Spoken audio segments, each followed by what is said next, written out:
Seigneur, à travers son témoignage, recevons, bien-aimés frères et sœurs, maman Agnès.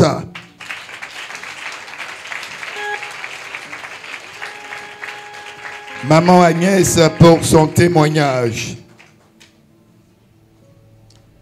Je vous salue dans le nom de Jésus. Amen.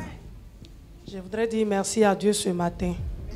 Parce que vraiment, ce qu'il a fait là, ça dépasse même ma compréhension. Amen. C'était le mois de juillet.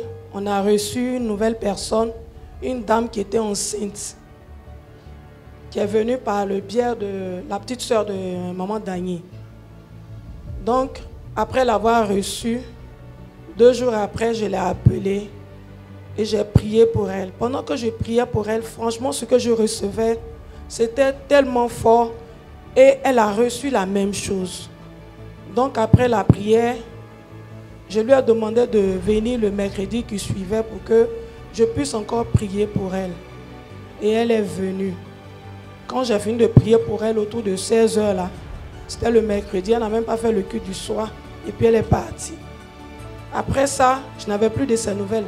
Puisque j'appelle plusieurs personnes, donc je ne peux pas retenir tous ses numéros et tous ses visages. Mais elle particulièrement, son visage m'est resté, mais je n'ai pas gardé son numéro. Donc, j'étais dans l'inquiétude. Comment faire pour la retrouver? Parce que je n'ai pas retenu son nom non plus. Parce que son nom, c'est épouse. Donc, je ne sais pas vraiment qui c'est. Donc, dans l'entente là, au bout de quelques temps, un jour, je suis allée à l'hôpital pour mes problèmes. Dieu, je revenais et puis elle m'a appelé. Elle dit, maman, c'est ta fille de Katiola là. Donc, c'est comme ça que je la reconnais. Ah, je dis, ben, il y a longtemps, depuis, je ne t'ai plus revu. Qu'est-ce qui s'est passé? Elle dit, maman, après ça, je suis allée à Yopougon. Je suis venue à Yopougon chez ma belle-sœur. Que hier, j'étais en train de marcher un peu, faire les 100 pas dans le quartier. Et il y a une dame qui est venue. Elle était derrière moi. Quand elle m'a dépassé, elle est revenue sur ses pas. Et elle m'a dit qu'elle voit une main noire sur ma grossesse. Que de trouver quelqu'un qui va m'aider dans la prière. Sinon, ce n'est pas bon pour moi. Je dis, ok, il ne faut pas t'inquiéter. Donc, j'ai essayé de l'exhorter pour la remonter un peu. Et puis, pendant que j'étais même dans la rue, là, j'ai commencé à prier pour elle. Donc, je lui ai dit, bon, demain, est-ce qu'on peut se voir? Elle dit, non, que demain, je retourne à Katiola parce que les vacances sont finies.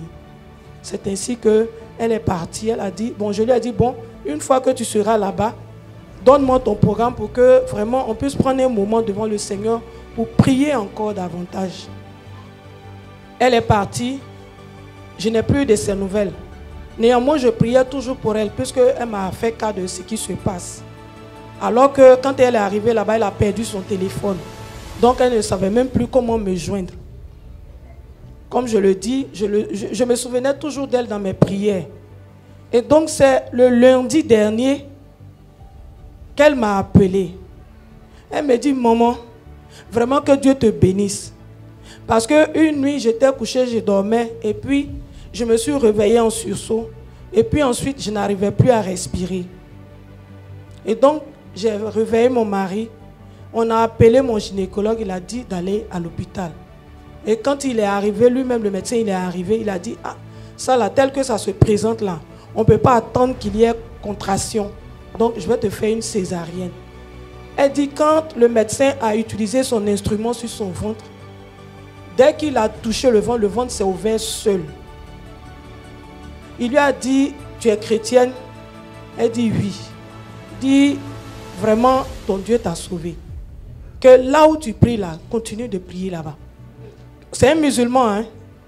Là où tu pries là, continue de prier là-bas. Parce que ce que je suis en train de découvrir là, tu ne pouvais pas t'en sortir si tu rentrais en travail. Parce que tu allais te retrouver à la PMI et elles vont te demander de pousser et il y aura une grande déchirure, tu vas faire hémorragie interne. Ni toi ni l'enfant, personne n'allait survivre. Donc 3 jours après, le médecin l'a libérée. Elle est rentrée à la maison. Quand elle est arrivée à la maison, elle dit qu'elle a un gros chien berger allemand. Le chien aboyait tellement, le chien voulait, c'est comme si le chien voulait aller l'embrasser. Donc elle a demandé qu'on attrape le chien pour ne pas qu'il la fasse tomber. Et ils ont attrapé le chien. Mais le chien, vraiment, ça n'allait pas. Il criait. Donc quand elle est rentrée dans la chambre, qu'elle s'était assise, elle a demandé qu'on laisse le chien pour qu'il vienne. Et le chien est venu mettre sa tête sur ses cuisses. Elle a caressé un peu un moment le chien. Et puis après, le chien est retourné. Quand le chien a quitté la chambre pour retourner, quand le chien est arrivé au salon, le chien est tombé, il est mort. Sa maman sort de la chambre, elle arrive au salon, elle voit que le chien est couché. Elle pense que le chien est venu juste coucher. Mais non, le chien, il était mort. Donc quand elle a vu ça, c'est maintenant qu'elle a réalisé la mort qui la guettait.